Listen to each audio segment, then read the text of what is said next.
Assalamualaikum warahmatullahi wabarakatuh. Salam sejahtera, salam sehat untuk kita semua. Semoga teman-teman, dimanapun teman-teman berada, bersama dengan keluarga, baik-baik saja, tetap semangat dengan saya, Bung Ropan. Tim nasional atau tim Indonesia dipastikan siap untuk meladeni Jepang dan Arab Saudi pada tanggal 15 dan 20 November yang akan datang. Tidak sampai sebulan lagi, teman-teman. Mungkin hanya 3 pekan dari sekarang atau 23 hari kita akan menyambut laga pertama di GBK menghadapi Jepang. STY sebagai pelatih kepala mempersiapkan tim ini dengan baik yang melupakan tragedi hasil kekalahan lawan Cina ketika kita kalah di Qingdao dengan 2-1, dan evaluasi sudah dilakukan oleh STY. Banyak juga yang mengkritik soal formasi tim yang berubah-ubah ya dilakukan oleh STY, tidak sama dari satu pertandingan ke pertandingan yang lain, termasuk ketika tampil di Bahrain yang kita hampir menang itu sebelum ada gol terakhir yang membuat kericuhan karena sudah melewati batas waktu yang dilakukan oleh wasit Ahmed Alkaf. Tapi itu tidak dipertahankan oleh STY. Ada perubahan, 4 perubahan yang ada di Cina, termasuk memainkan Asnawi di kanan dan juga Sain Patinama di kiri, ada Witan yang ada di depan, Verdong ditarik lebih ke tengah untuk berduet dengan Mes dan Jai. Jadi 4 perubahan ini yang memang juga disorot oleh Jai Isyas. Ya, terlalu banyak perubahan. Mungkin kalau satu perubahan atau paling 2 itu paling enak. Nah, semoga ini sudah dievaluasi dengan baik oleh STY dan STY tidak ingin membuat kekeliruan lagi ketika kita akan tampil di kandang. Nah, sudah dipastikan Ivar Jenner tidak bisa bermain. Ada akumulasi 2 kartu kuning setelah dia dapat melawan Bahrain dan terakhir melawan Cina.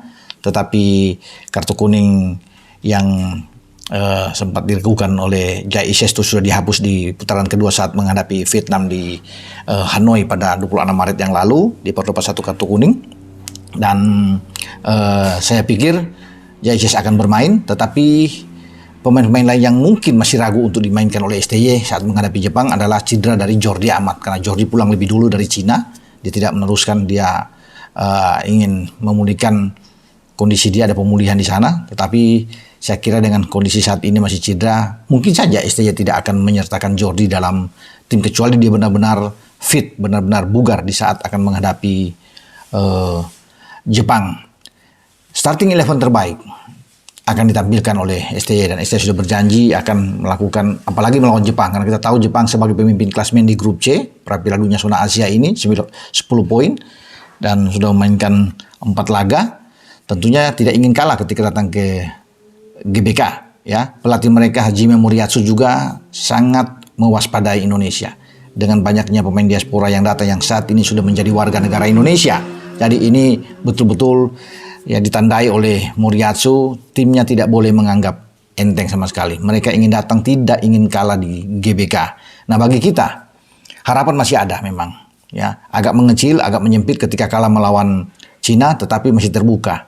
Dengan catatan tentunya kita bisa menahan imbang Jepang. Walaupun banyak juga yang mengatakan ini terlalu sulit, ya berat. Tapi ini bermain di kandang kita. Mungkin kalau ada di Jepang agak lain. Ya, orang bisa mengatakan bahwa mungkin ragu, tetapi sekarang kita ada di kandang, semoga ya kita bisa mendapatkan 1 poin dari Jepang dan berharap tentunya dah kejutan besar kita bisa memenangkan laga, karena Jepang kan sekarang berhati-hati dengan kita. Di Piala Asia di Qatar Januari lalu kita hanya kalah 3-1. Itu pun ada gol bunuh diri 1, ada penalti ya, 1 diambil oleh Jordi di menit awal dan mereka cuma mendapatkan 1 gol murni ya. Lawan kita memang hanya satu-satunya itu dari 3 gol. Ada gol balasan dari Sandi kan waktu itu. Jadi 3-1. Itu di Piala Asia belum ada Jai Isyas, belum ada Martin Pas, belum ada Calvin Verdong, belum ada Tom Hai, ya, belum ada Ragnar Oratmangun, belum ada Mes Hilders, belum ada Eliano Reinders. Jadi kalau mereka ini datang, itu yang diantisipasi oleh Moriyasu, ya, pelatih Jepang. Bahwa mereka sekarang lebih berbahaya dibanding dengan penampilan Indonesia di Piala Asia yang mereka kalahkan. Jepang tampil dengan oke di Piala Asia, tapi akhirnya mereka juga tidak bisa menjadi juara karena kata bisa menjadi juara. Jadi mereka datang ke Indonesia nantinya itu akan lebih cepat. Ya, kalau main tanggal 15 mungkin mereka sudah tiba di antara tanggal 10, tanggal 11 mereka sudah mendarat untuk aklimatisasi. Mereka ingin mencoba stadion GBK lebih cepat dan penyesuaian diri di sini. Jadi 4 hari dirasakan akan cukup buat mereka. Mereka betul-betul fokus. Nah, kita punya peluang memang. Paling tidak kalau menahan imbang dengan ketambahan 5-6 pemain yang tidak tampil di Qatar dan sekarang ada, belum lagi kalau ada Kevin Dix nantinya, kita kan akan jauh lebih bagus paling tidak di garis belakang kita, lini pertahanan kita yang akan menghadapi Minamino, Kaoru Mitoma, ya, Takefuso Kubo, Ueda, ya, Morijima, dan kemudian Wataru Endo, ya, mereka masih punya Tomiyasu di belakang.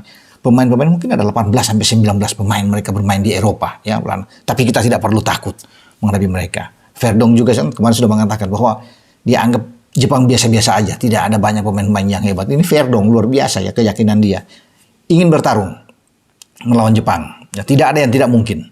Ya, orang boleh mengatakan bahwa Jepang kuat, Jepang tangguh, oke, tetapi sekarang kita punya kesempatan ya untuk bisa memberikan perlawanan buat mereka. Paling tidak kalau hasil imbang kita dapat, dengan catatan lain di pertandingan kedua melawan Arab Saudi, kita juga bisa menang melawan Arab, karena di Arab kita sempat leading duluan ya. Jadi sebelum mereka bisa membalas gol kita di injury time pertama saat itu, hampir kita bisa menang melawan mereka ya.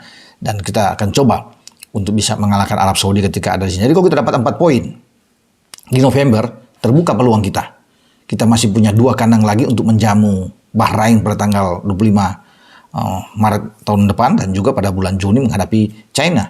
Jadi kalau kita tambah lagi 6 poin, kita bisa lolos. Paling tidak peringkat ketiga juga sudah bisa kita dapatkan. Dengan berharap kalau bisa ada peringkat kedua, jauh lebih bagus. Berharap ada tentunya kekalahan-kekalahan yang dialami oleh Australia, oleh Arab Saudi, menjadi pesaing-pesaing kita utama yang ada di atas. Sehingga memberikan kesempatan buat kita untuk naik ya. Masih oke lah, masih rame ya. Tapi yang penting kita harus mendapatkan poin ya, untuk bisa menghadapi Jepang dan menghadapi Arab Saudi. Tidak mudah memang. Tidak gampang walaupun kita bermain di kandang. Tetapi ini tugas bagi STY. Menyusun kerangka tim yang baik. Starting 11 yang oke. Saya pikir kalau dibawa Mister dengan Martin Paes, kalau sudah ada Kevin Dix, mungkin Kevin Dix akan ada di sana tersedia. Bisa bermain di belakang dengan 3 back bersama Hilgers dan juga dengan Jai. Atau kalau di kanan masih dirasa kurang, menggeser Asnawi untuk duduk di bangku cadangan saja. Dan ban kapten diambil oleh Jai, Kevin Dix bermain di kanan. Berarti di tengah itu kalau nggak Rido, Mes dan Jai, ya Yasin Hapner, Mes dan Jai. Yang akan kuat Verdong ada di kiri. Ini kombinasi yang sangat bagus di belakang ya. Entah bermain dengan 3-4-3 atau bermain dengan Jepang, bermain dengan ada 5 di belakang ya, dengan menarik Verdong tentunya dan Dix. Kalau Dix sudah dengan catatan Dix sudah oke ya, diambil sumpah dan sudah menjadi warga negara Indonesia, dia bisa bermain. Ya kalau tidak ada ya tentunya ada perubahan-perubahan lain. Sandi bisa bermain di posisi kanan ya untuk bisa mengisi posisi itu. Jadi saya pikir dengan kesiapan tim Indonesia ya ini oke. Ya, tentunya tekad luar biasa dari seluruh pemain. Jai sudah mengatakan, Martin Paes sudah mengatakan mereka siap menghadapi Jepang, menghadapi Arab.